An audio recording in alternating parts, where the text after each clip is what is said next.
Thank you everyone for coming to our medical devices role in the NHS's green agenda.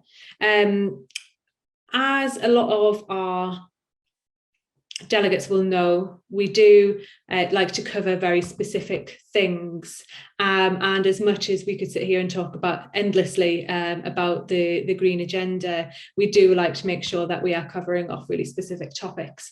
Medical devices have always been a great topic for us to cover. There's always been a lot of interest and a lot of opinions in this specific topic, and since we've been running sustainability partnerships, things have...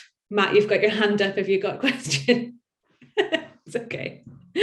So since we've been running sustainability partnerships, in just a year's time, we have seen leaps and bounds in the technology and medtech behind medical devices, everything from AI to VR, you know, the technology in wearables, right through to everything that people are doing in the ORs and some amazing technology advancements in medical devices. So it's an absolutely super interesting and particularly pertinent topic that we really wanted to make sure that we covered this year. So luckily for us, we have Matt Pinder, who's going to kick things off. He is coming to us from Avensis Medical, and then going to pass over to Matt Gopal, who is going to talk to us from Sage Tech Medical. And then we have Dan Gilpin, who's an anesthesiologist at Leeds Teaching Hospitals, which is where we are with Sustainability Partnership. So it's great to have someone local on it as well. And then we're going to finish off with a live Q&A discussion. So if anyone does have any questions, as I say, please just drop them into the Q&A. But David says that the chat has been disabled. I think everyone's able to... I'll try and fix that in the meantime. I'll pass over to Matt first to give us his presentation and his talk. And David, I'll go and try and see if I can fix that in the meantime so that everyone can use that chat. Anyone else, let me know if you're having problems with that. Matt, we'll pass over to you if you want to come off mute and share your screen and go straight into your presentation, please.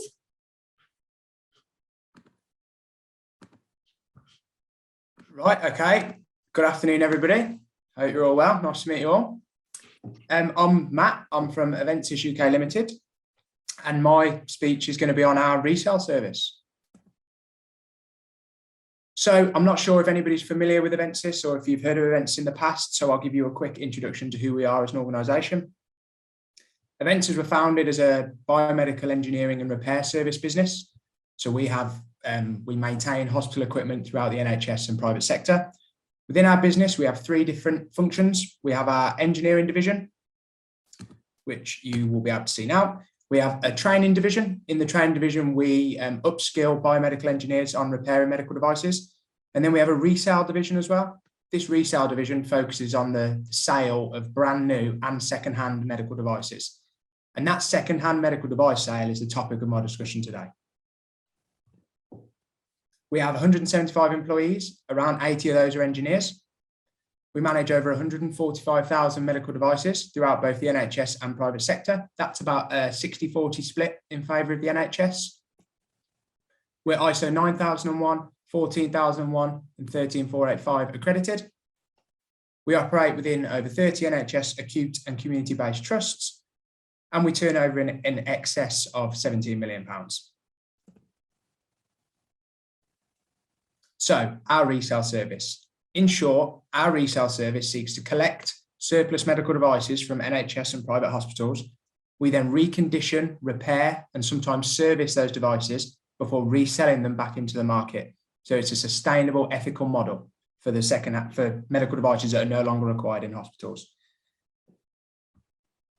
We collect devices from the site, so you book a collection with us. The equipment comes into our warehouse, which you can see here. Then we list all of these medical devices on our selling platforms, on our website, on our variety of different selling platforms. And then once that device is sold, our engineers will service that device or repair it if it needs repaired to get it back up into working condition, so that we can then sell that device with a warranty. And then once the device is sold, we return those profits back to the NHS or the private sector who originally gave us the equipment to sell. The key benefits of our service are it frees up space. Space is at a premium within many different hospitals, whether you've got equipment in corridors or on corridors or in cupboards. So we free up that space for you. Profit, which is always nice. You're getting money back for surplus medical devices you no longer want. You've got the peace of mind that the equipment's going to a good place. It's going to be reused and go back into the healthcare sector, which is quite a nice thing to know. And it's coming to a reliable supplier. We're fully compliant with all ISO regulations or MHRA guidance. It's free to use. There's no charge to use our service. So you could send us some equipment and test our service out for free. You're prolonging the life of this device. Trusts work so hard to maintain and keep their equipment in good working condition. So it seems a shame to just throw that equipment in the bin or send it to an auction house. But by sending your equipment for Avensis to sell, you're prolonging the device life. We sell devices back into the private sector, into the dental sector, sometimes into the veterinary sector. So you're prolonging the life of that device and meaning it's just not going to waste. All liability is transferred away from the trust and to Avensis upon sale of that device. So there's no worries there for the trust.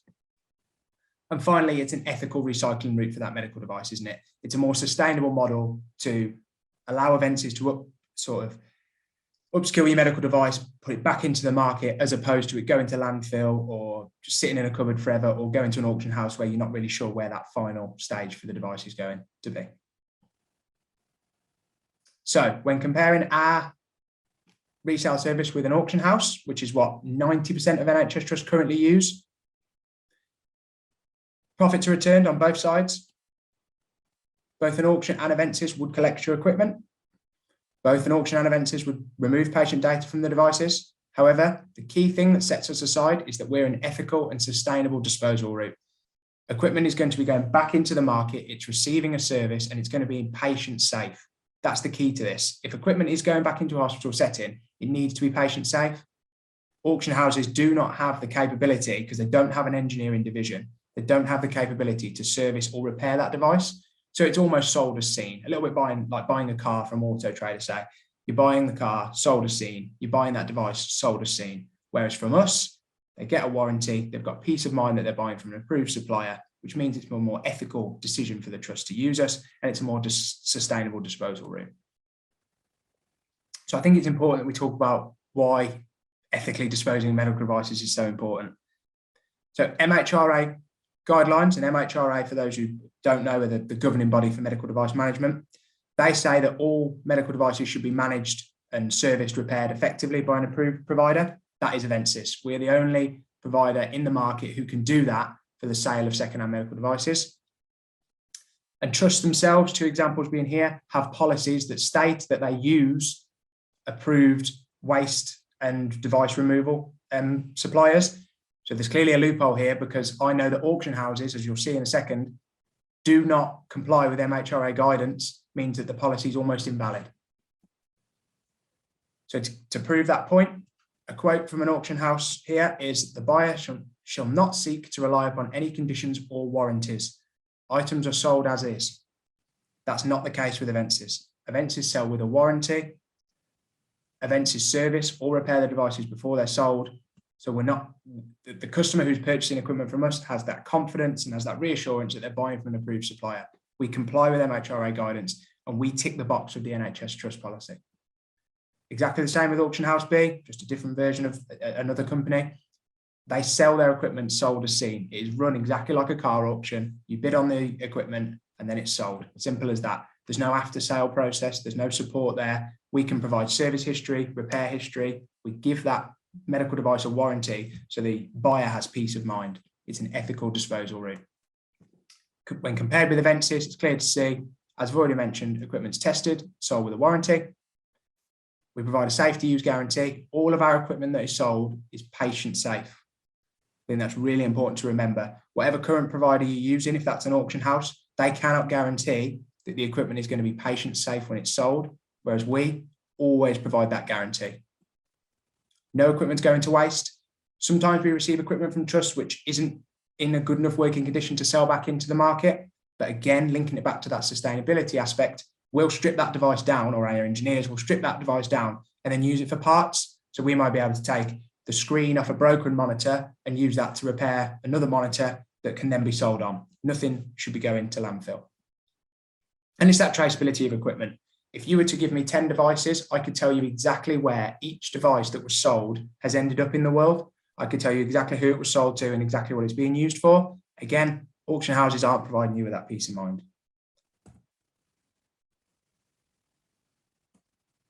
So to put everything that I've just said into a bit of a diagram, in an auction, equipment comes in, it's not tested. So that could go one of a couple of ways. If that device works, then great. It's sold to a healthcare professional and it's patient safe, brilliant. However, remember, it's not being tested or serviced. So that device could be broken. If it's broken, the end user who's purchased that device is going to go, well, this device doesn't work. But because they've got no warranty, there's nothing they can do about it. So it's going to landfill. Potentially harmful to the environment. That's not a sustainable option in any way, shape or form. Or it might not necessarily be broken, but it could be faulty because it hasn't been serviced and it hasn't been checked by a trained medical engineer. The patient could potentially be in danger. It might not look visually broken, but who knows what's going on behind the screen in that device. When compared with Avensis, as soon as equipment comes into us, it's tested. If that device isn't working, we can repair it. We've got the skill set, we've got the engineers who can provide the expertise to get that to being a working device again, at which point it would be sold into the healthcare, back into the healthcare sector, and it's patient safe. Sometimes, as I mentioned, a device might be broken and either we can't repair it or the cost to repair that device could outweigh the value of selling that device. So we will either strip it down for parts or it will be disposed of in line with WEEE regulations. And we have to comply with this in order to maintain our ISO 14001 status. I wanted this to be clear that if a device is not fit for use within the healthcare industry, or it's broken, an auction house would still sell that device. They'll bundle it in with a number of other devices that are working, so that the end user will just purchase it, not really care about the fact that they're receiving a broken device because they've bought 3 as part of that bundle, and then they'll just discard of it. That's not an ethical or sustainable model. We would never do that. We do not bundle equipment together to make sure that they sell. We sell each individual device for exactly what it's worth and its true market value. Of course, I've said a lot of words there, so I think this model perfectly puts a cherry on top of the cake. I think you can see, so this just gives you 4 examples of the price that the equipment might sell for at an auction compared to what we would sell that device for. I mean, the figures speak for themselves, and that just emphasizes the value of selling equipment or buying equipment from a trusted supplier, being Avensis. Customers are happy to pay more for a device that they know that it's not going to break down because it's been repaired and serviced. But if it did break down, then they've got that warranty in place. They've got that peace of mind and they're willing to pay more money for that. Back to the car analogy, you'd pay a lot more money for a car from an approved dealer than you would from an auction. It's exactly the same concept for medical devices. I'm cautious I've said a lot and probably talked too fast in there over the last 10 minutes. So I think there's some key points that I do want you to take away from this presentation. Our resale service is a sustainable and ethical model, and that's fact. Nobody can ever question that. We run a streamlined operation, which takes as much administration away from the trust as possible. And we take all of that administration on. We list the devices for sale. We manage the service history, and then we just simply pay that money back to you once the equipment's sold. And on the subject of money, we're providing more money than any auction house can. We're offering a more sustainable, more ethical service that's more streamlined and slicker for a better price. So as far as I'm concerned, it's a no-brainer. If you've got any questions, if there's anything I can help with, if you feel I've glossed over something, I'm cautious 10 minutes isn't very long to give you all the details. Please feel free to drop me an email. My contact number and my email address are both on the screen now. I'd really appreciate it if you would just drop me an email with what your current surplus, what happens to your current surplus medical devices, whether that be an auction house, whether that be, maybe you're using Avensis already, I don't know. So if you could just drop me that email, that'd be much appreciated. And like I say, if you've got any questions or if there's anything else I can help with, my details are on screen. Please don't hesitate to get in touch. Thank you for your time. Thanks, Matt. And you didn't go a minute over, so don't worry about it. Great news. So much for your presentation. I think that it's really interesting. You know, the circular economy has always been a major talking point from when we started our conversations around sustainability partnerships. Obviously, we're talking about scope 3 when we're talking about medical devices, but I think that what you guys are doing doesn't just cover the medical devices element of scope 3, it also covers things like manufacturing. So for example, you're not having to manufacture brand new medical devices if they can be refurbished and reused.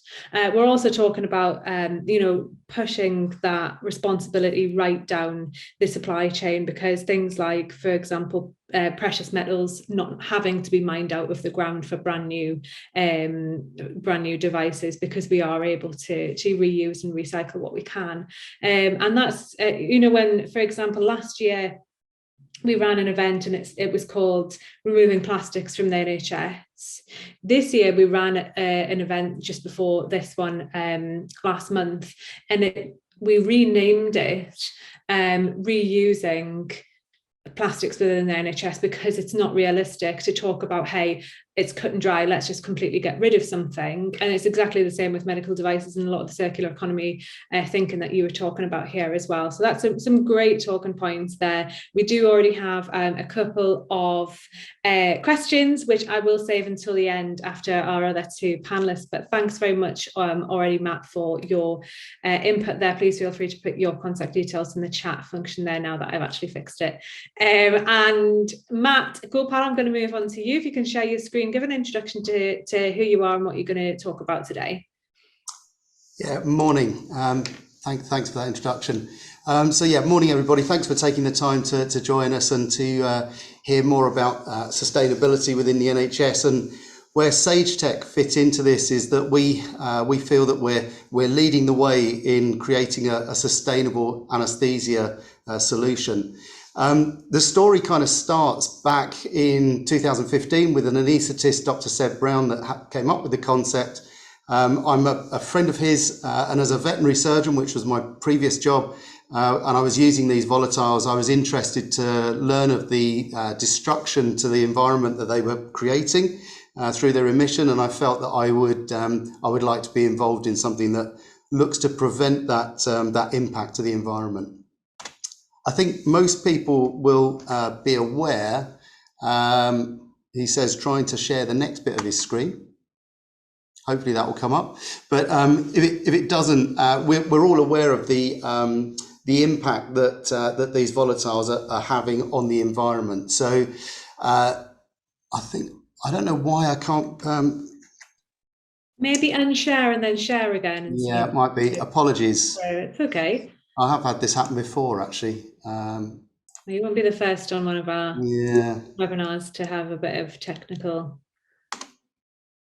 difficulties. Are you able to go through the different pages when you're not sharing? Let's have a quick look. Apologies, everybody.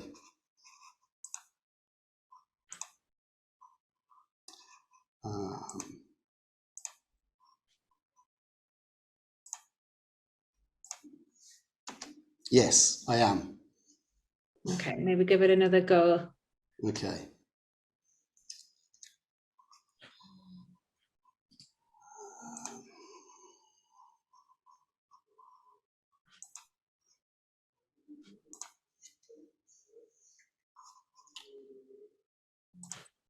So that you should be able to see another screen now. Yeah, maybe just don't put it on full screen, and you're able to just flick through your slides. Yeah. So it was supposed to be on the screen, which hopefully it will go back to in a second. But anyway, that's the. Can you see that screen? Yeah, the problem. Okay, brilliant. We'll do it this way. So so we know what the problem is. So we initially came up with a solution to capture volatile anaesthetics, and we had these in a passive setting. So those of you that are familiar with anaesthesia machines will know that they can act in active gas capture or in passive gas capture. We started our system by capturing these gases in the passive side of things. And then there was a sort of a moment that we recognised, and we recognised this for various different reasons, that actually capturing in passive does put into question some of the safety issues around the personnel in the OR.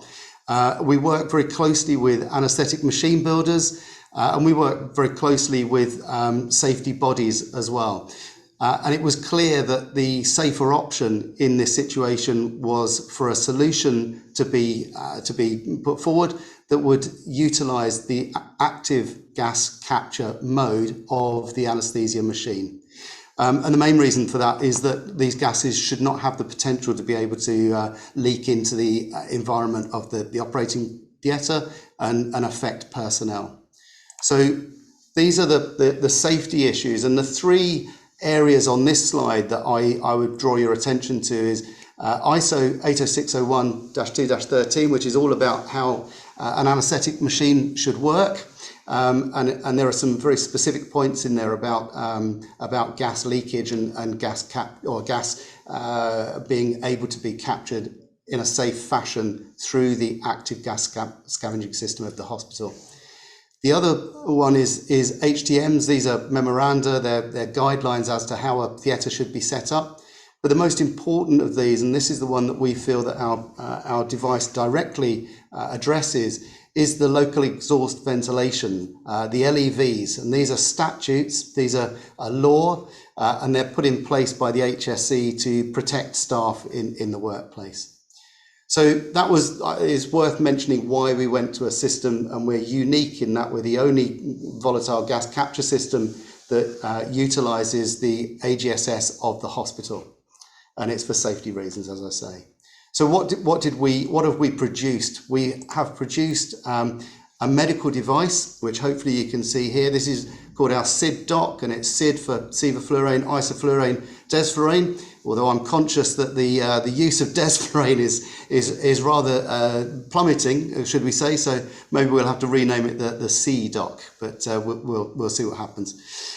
So anyway, it's engineered for safety and compatibility. So as I say, we've worked with the major anaesthetic machine builders, and we've worked closely to produce collaboration with them and data that suggests that we are working in a safe way and that the anaesthesia machine is not affected in its function. So that's really critical.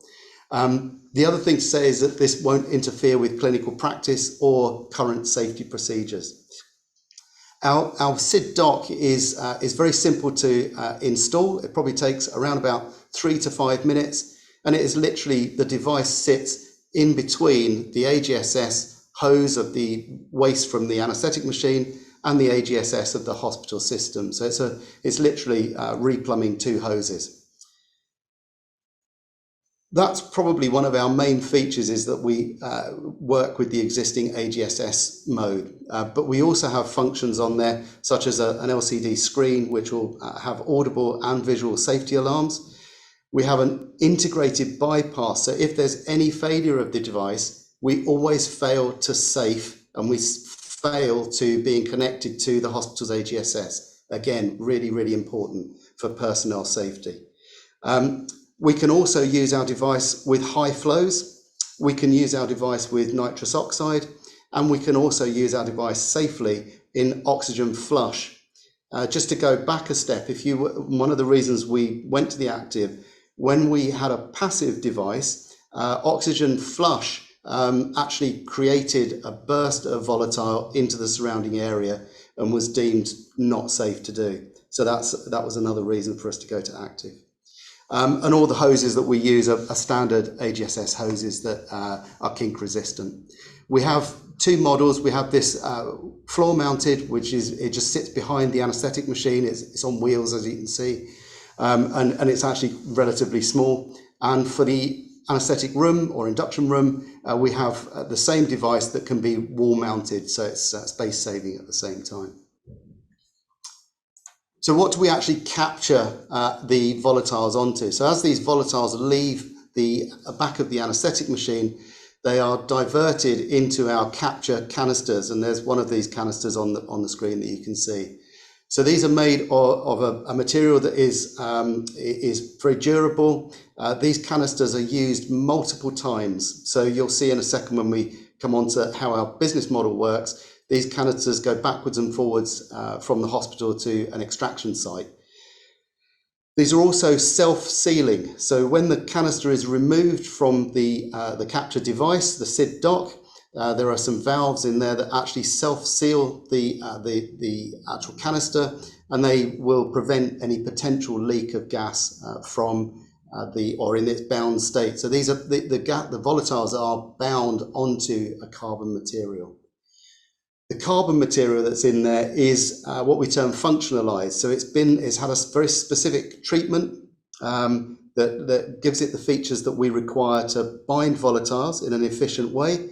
And it's also hydrophobic. Any of you that are involved with anesthesia will know that these are quite damp, or can be quite damp environments for the anesthetic machine. And we're hydrophobic, so we don't bind the water, we just bind volatile. The actual carbon material is made from coconut husks, and that's a sustainable source as well.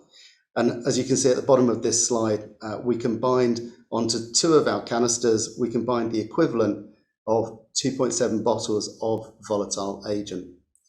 So the amount of volatile as well, it tends to sort of lead to, and in an average theatre, we've got 4 pilot sites across the country, and we're seeing that an average day is operating, starting at maybe 7, 8 in the morning and finishing at 5, 6 every day. We're looking to change these canisters potentially once a month, which is not a great deal of input or workflow for ODPs or anaesthetists to swap these out.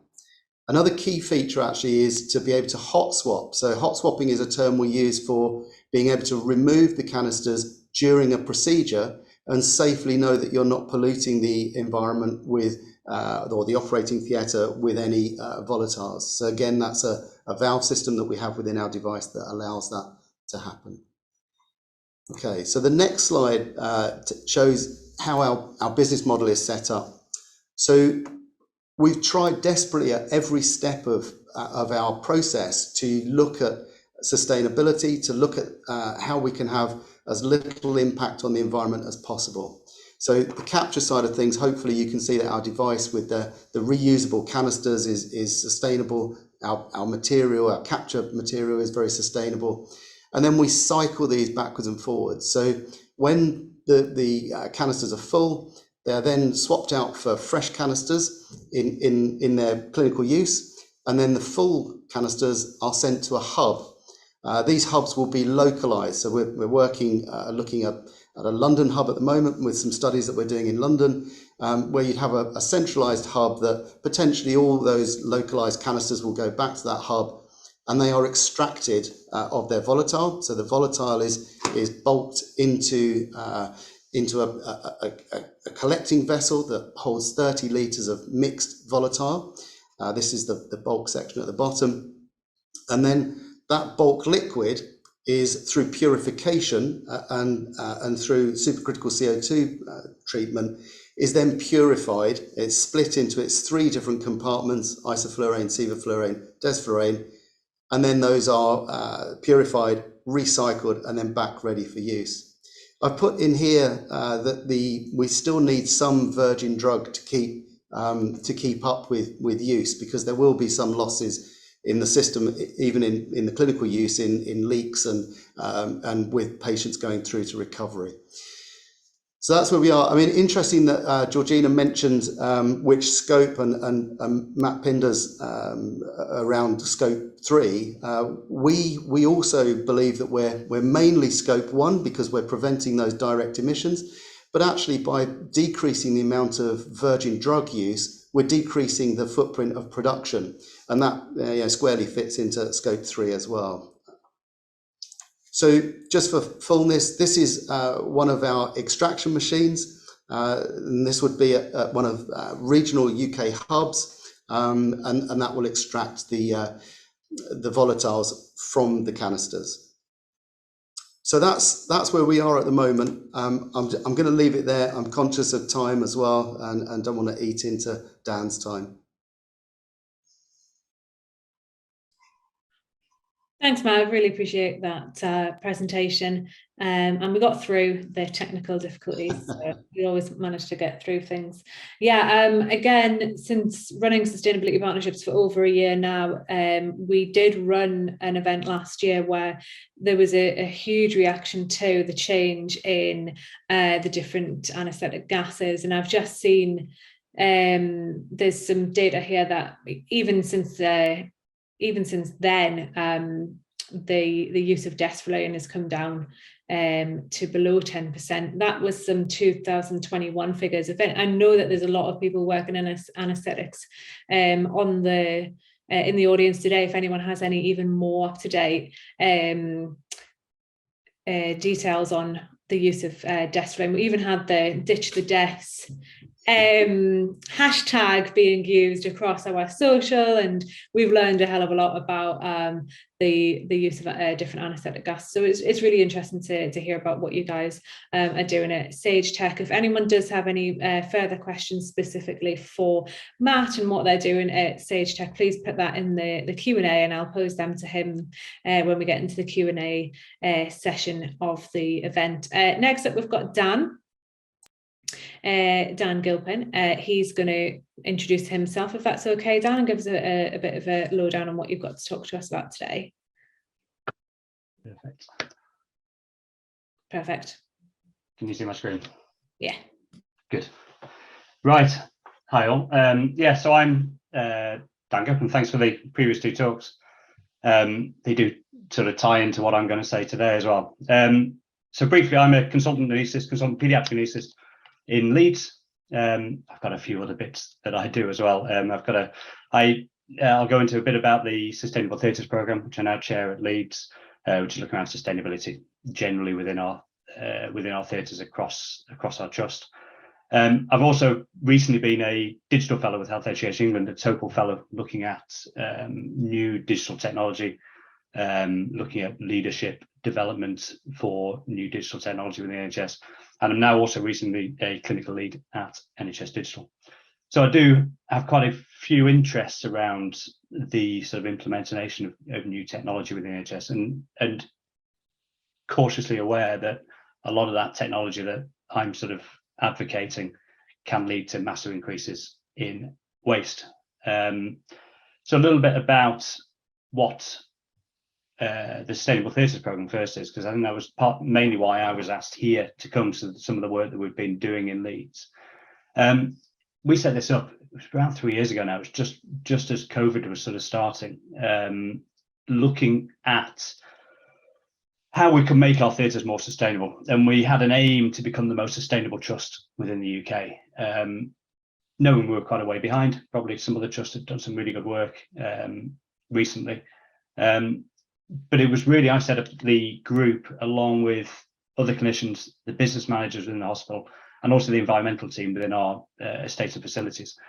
It was to align along with the Leeds Green Plan as our route to net zero and how the trust was going to become net zero. It was identified really that theatres were a big waste generator, needed to look at a lot of the bits that we do within theatres to see how we can be more sustainable. It was a really good experience setting up the Sustainable Theatres programme and trying to get teams together from business teams to environmental teams. And it really made you realise that you can't make these sort of decisions on your own within theatres, that you need to get the experience from all those different teams to be able to do this. And I've now, over those few years, have generated really good relationships particularly with the estates and facilities sustainability teams. And it's them that can actually do a lot of the work that we see on the shop floor that we want doing. So I was going to run through a couple of the bits that we've done in Leeds, and then really give some questions to industry partners. Some of the people on this call might be interested in some things I think that the NHS needs to get from innovation and from business partners. So tying into the last talk, this started probably about 4 years ago, looking at our anaesthetic gas use within theatres. About 7% of the total scope 1 and 2 emissions of our trust were due to anaesthetic gases. It was realised that the vast majority of that was from desflurane. So we did fairly simple work, fairly education and kind of encouragement of anaesthetists to reduce their desferrine use. Initially back in April 2018, we started the programme. And just with straightforward education, it was amazing how we managed to reduce the amount of desferrine that we were using in theatres by about 50%. So there was no financial side to, there was no financial input into this really. It was simple education at audit meetings, at sort of just keep going on about it. And the amount of desferrine that we were using plummeted.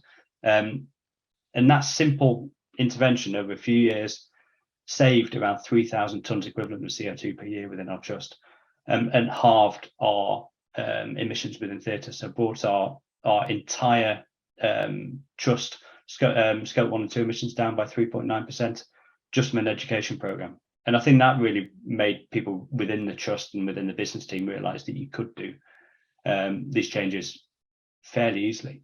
So since we were then made it to the finalists of the BMJ Awards for some of the works that were done, and we won a silver apple in the a silver award in the Green Apple Environmental Awards for this as well, because it was realised that we put loads in to make significant savings. Since that, and really on the top of that, we've now stopped procuring desferrine completely in Leeds. It needs to happen everywhere. I think everybody appreciates that now. And the way we did that was just to go to executive level. The issue was that even though we'd reduced massively the use of desferrine, there was still a bit of use there, and that contributed significantly still to our carbon emissions. We haven't got the data since we did that, because actually we've decided to, instead of banning it outright, we have a big supply of desferrine still within the trust. We've stopped procuring it a couple of months ago now, so that supply will just slowly run out, and the campaign is to be des-free by 23, and we should have used up all our remaining supplies by 23, and then we'll be completely des-free after that. And I think we can be a really good example of how to do that and spread the learning across other trusts. You obviously get some fight back to stopping desferrine from certain groups of anaesthetists, particularly the bariatric teams, the neurosurgical teams. That's again a bit more of a localized education side as to what we do that, and things like the National Neurosurgical Centre has gone des-free last year, so you can use those sort of learning experiences to influence colleagues that actually des isn't required for any anaesthetic. It's there's no minimal evidence of clinical benefit. So that was a nice study, education done, and then really involved executive teams to get the final bit of desferrine out of the trust. Just again to show why you need to get rid of desferrine. An hour using desferrine surgery is equivalent to driving 200 to 400 kilometres, whereas SIVO 5 to 10 kilometres. It's massively worse than SIVO. And then another one of the big things that we've been looking at in Leeds is how we can reduce waste after surgery. So a different thing completely. This is some work done by Adam Peckham Cooper, who I don't know whether it's on this call actually, but it was they've won awards for the work that they've done within the Emergency General Surgical Institute. And just some examples there of how much waste we generate in an appendix on the left-hand side of the screen. And if you really try and streamline, and the work that they did was streamlining the procedure packs, the amount of stuff that they put into the surgery on the right-hand side, it just shows how little you can use to do the same operation. And there's a lot of work going on really with people at Adam Peckham Cooper to see how we can look throughout all the surgical procedures that we do and try and get the waste minimized in each of those. We've gone up and up in the amount of kit and waste that we generate in the last few years, and we need to look again, and we need to do some research again and look at how we can minimize what we're using. But we do generate waste. We're known, we're a wasteful departments operating theatres. We will always generate waste. What we need to do with that waste is get rid of it in a good way, and that's why things like looking at what SageTech are doing at managing to reduce the anaesthetic waste is great. There's a massive amount of other waste that we generate in there, and most of the waste that we actually generate in theatres is generated before the patient even comes into theatre and is non-infectious waste. It's potentially all recyclable, but the way it's been made, the way that it's been procured means that most of it isn't actually recyclable. We've taken all of our plastic. I collected bags and bags of plastic waste and have taken them to our recycling firms. and the way that the plastic in our in a lot of our consumables is made just makes it non-recyclable. It's poor quality polymer, it's multiple types, there's the bonding of the plastic onto paper. We are looking at starting to recycle all our paper packaging in Leeds, and we're also managing to get all of our the theatre wrap, the blue, yellow, green and purple theatre wrap through our local Sterimelt machines to make plastic blocks that can then be sold on by our hospital. And in Leeds, we're really looking at none of our waste goes to landfill. It all goes to energy from waste facilities. So for every 3 tons of waste that we incinerate, we save a ton of fossil fuel.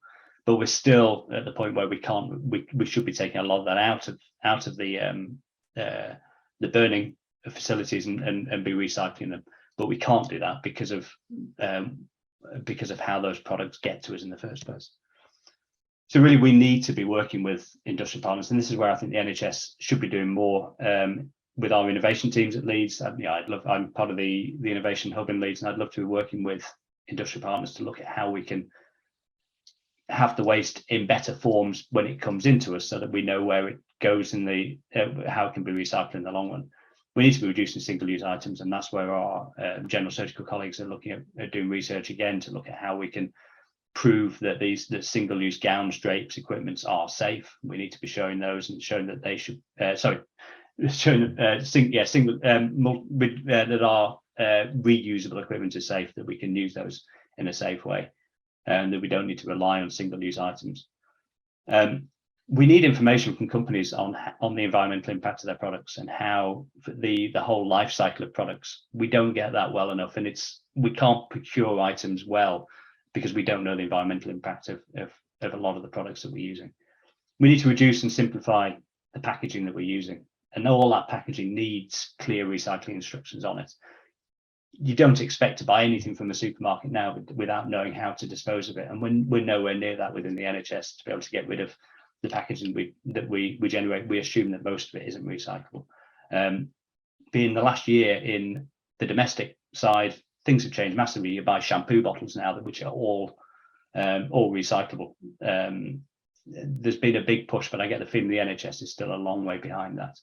And I know there's issues around doing that, but we need to work on it with innovation. The medical device manufacturers and consumable manufacturers need to work with clinical groups to start to streamline their process, and also invest in new building projects. We're lucky in Leeds that we have a new building, new hospital being built in the near to medium future.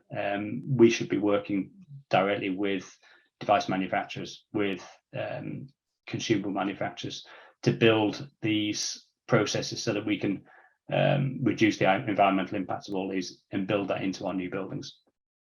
So really that's a bit of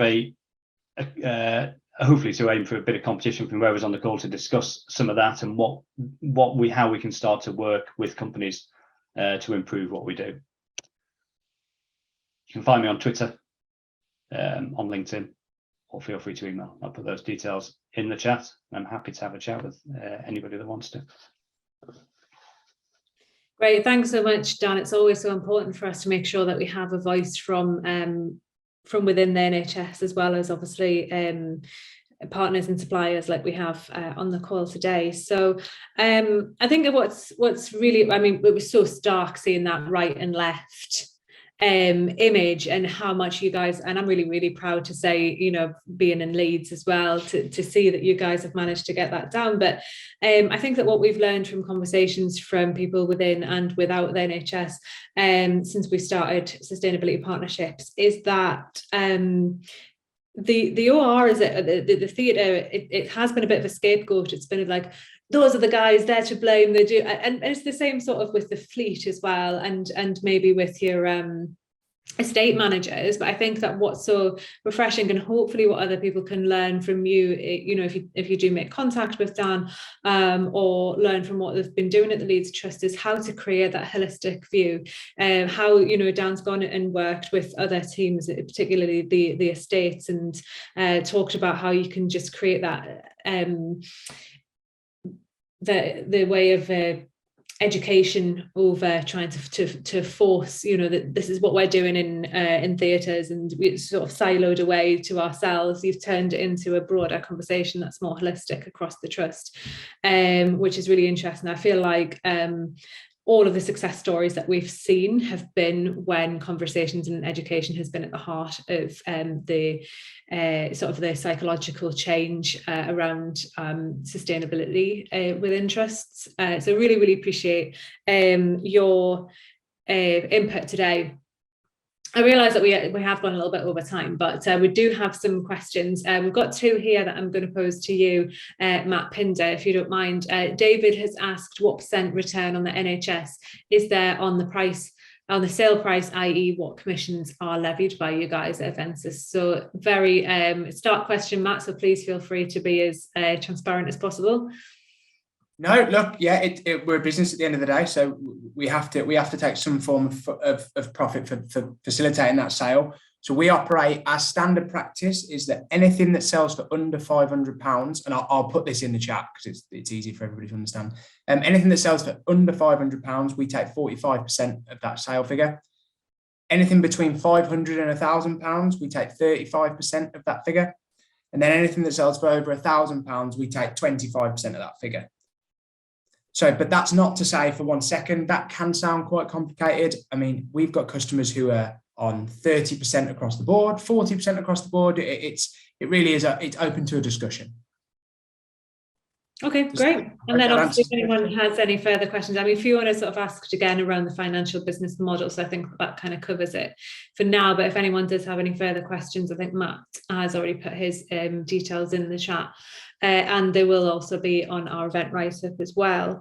Matt Gopal, I wondered a little bit more about the hubs that you're creating, because obviously within scope 3, not only do we have medical devices, but we also have freight/transport. So we're talking about how we're trying to really push down the miles on the road, etc. So can you tell us a little bit more about your sort of hub and spoke situation that you've got, and how what the idea is for the future for that, particularly for more disparate trusts? I know I'm from Northumberland, and they have hospitals that are very, very far apart. Yeah, so this is a really good question, thank you. And it's something that we had, if I go back to how we had started the model, it was to have a centralised extraction unit and a centralised purification. And then we wanted to look at the carbon footprint of that and recognise that because our device to extract the volatiles is quite scalable, and it's modular as well. So if we go to an area, a large area, like if you want to use London as an example, we could have a 5 modules in a unit in London, whereas for a smaller region we could have a single module, in that way. And what that does is it cuts down the transport of the canisters. That's a very real problem, and I think to cut that down, do the extraction locally, and then transport the barrels of liquid that have been extracted. That's sort of the minimal amount that we see that we can do for the moment. And regionally, as this spreads globally, we are able to place purification sites in further global regions, and they're quite easy to scale up. That's the way we've designed it. Yeah, replicable. Indeed. Yeah. Okay, cool. And Dan, I wondered from what you were talking about there, like I said, we thought like the holistic view, the educational view, but how else do you think that we're able to really enforce emissions information from suppliers and their green credentials, and make that really be embedded in the process of procurement?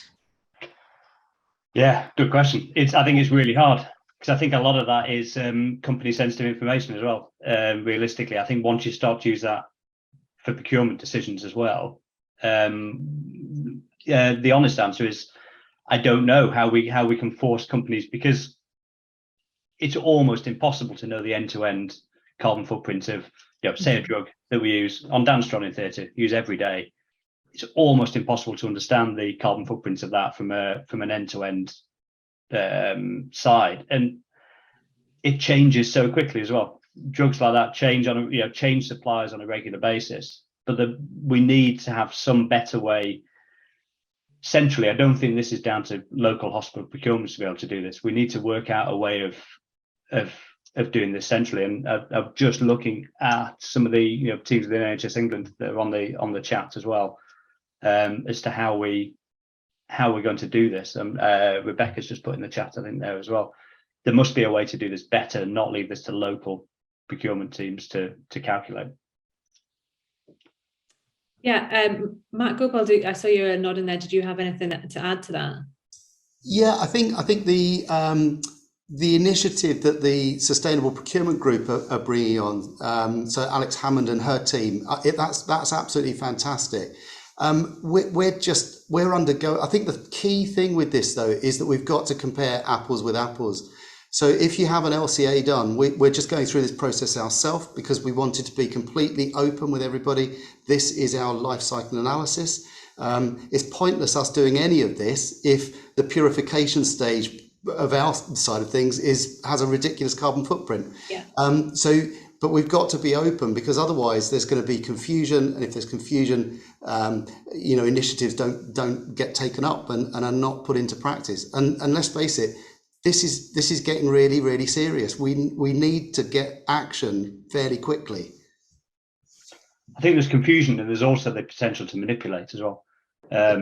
You can, if things aren't open, it's so easy for every company to manipulate their figures and suggest that they're the right thing to do. And that's what I'm saying. If it's left to local procurement to be able to do that, I think it's impossible for those teams to work out the way to go.